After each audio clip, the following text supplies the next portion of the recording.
संबंध। अब भगवान ध्यान करने वाले सिद्ध भक्ति योगी के लक्षण बताते हैं।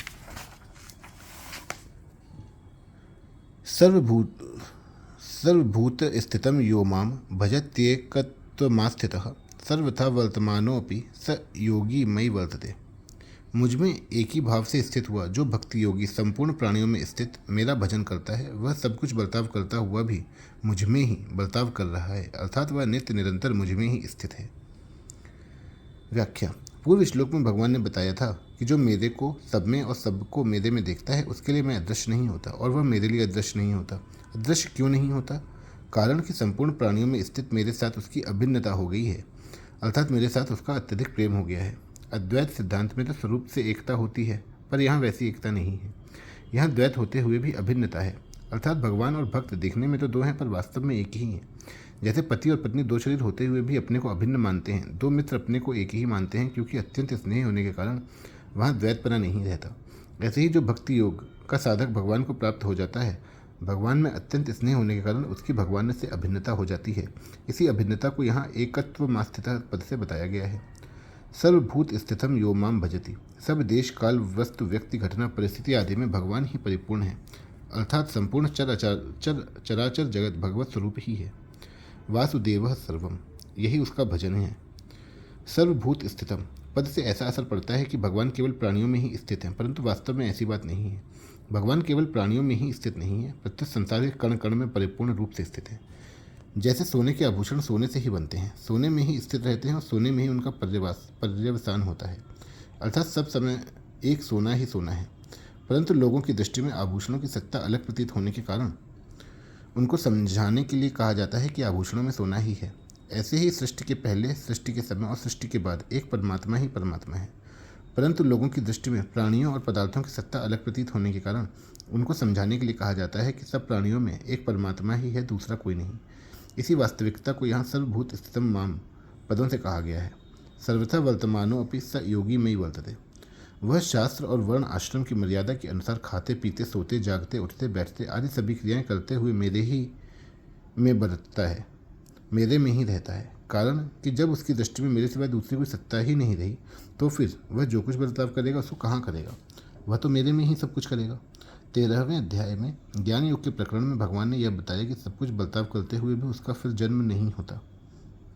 सर्वथा वर्तमानों भी नसा भूयो भिजायते। और यहाँ भगवान ने बताया है कि सब कुछ बर्ताव करते हुए भी वह मेरे में ही रहता है। इसका तात्पर्य यह है कि वहाँ संसार से संबंध विच्छेद होने की बात और यहाँ भगवान के साथ अभिन्न होने की बात है। संसार से संबंध विच्छेद होने पर ज्ञान योगी मुक्त हो जाता है और भगवान के साथ अभिन्नता होने पर भक्त प्रेम के एक विलक्षण रस का आस्वादन करता है जो अनंत और प्रतिक्षण वर्धमान है। यहाँ भगवान ने कहा है कि वह योगी मेरे में बर्ताव करता है, अर्थात मेरे में ही रहता है। इस पर शंका होती है कि क्या अन्य प्राणी भगवान में नहीं रहते? इसका समाधान यह है कि वास्तव में संपूर्ण प्राणी भगवान में ही बरतते हैं, भगवान में ही रहते हैं, परंतु उनके अंतःकरण में संसार की सत्ता और महत्ता रहने से वे भगवान में अपनी स्थिति जानते नहीं और मानते नहीं। अतः भगवान में बरतते हुए भी, भगवान में रहते हुए भी उनका बर्ताव संसार में ही हो रहा है, अर्थात उन्होंने जगत में अहंता ममता करके जगत को धारण कर रखा है। यह एकदम धार्यते जगत। वे जगत को भगवान का स्वरूप न समझकर अर्थात जगत समझकर बर्ताव करते हैं। वे कहते भी हैं कि हम तो संसारी आदमी हैं, हम तो संसार में रहने वाले हैं, परंतु भगवान का भक्त इस बात को जानता है कि यह सब संसार वासुदेव रूप है, अतः वह भक्त हरदम भगवान में ही रहता है और भगवान में ही बर्ताव करता है। परिशिष्ट भाव। भक्त संपूर्ण जगत को परमात्मा का ही स्वरूप देखता है। उसकी दृष्टि में एक परमात्मा के सिवाय और किसी की सत्ता नहीं रहती। उसके लिए दृष्टा, दृश्य और दर्शन तीनों ही परमात्मा स्वरूप हो जाते हैं। वासुदेव सर्वम। इसलिए जैसे गंगा जल से गंगा का पूजन किया जाए, ऐसे ही उस भक्त का सब बर्ताव परमात्मा में ही होता है। जैसे शरीर में तादात्म्य वाला व्यक्ति सब क्रिया करते हुए शरीर में ही रहता है, ऐसे ही भक्त सब क्रिया करते हुए ही भी परमात्मा में ही रहता है। आगे 13वें अध्याय में भगवान ने ज्ञान योगी के लिए कहा है सर्वथा वर्तमानो अपि न स भूयो भिजायते, और यहाँ भक्त के लिए कहा है सर्वथा वर्तमानो अपि स योगी में ही वर्तते।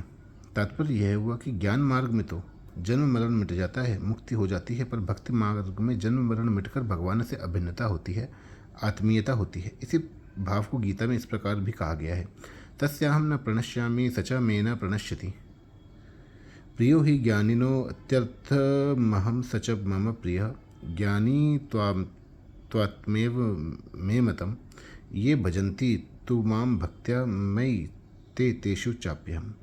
ज्ञान मार्ग में तो सूक्ष्म अहम की गंध रहने से दार्शनिक मतभेद रह सकता है, पर भक्ति मार्ग में भगवान से आत्मीयता होने पर सूक्ष्म अहम की गंध तथा उससे होने वाला दार्शनिक मतभेद नहीं रहता। न सब भूयो भी जायते में स्वरूप में स्थित का अनुभव होने पर केवल स्वयं स्वरूप रहता है, और स योगी में वर्तते में केवल भगवान रहते हैं, स्वयं योगी नहीं रहता, अर्थात स्वयं योगी रूप नहीं रहता, प्रस्तुत भगवत स्वरूप रहता है।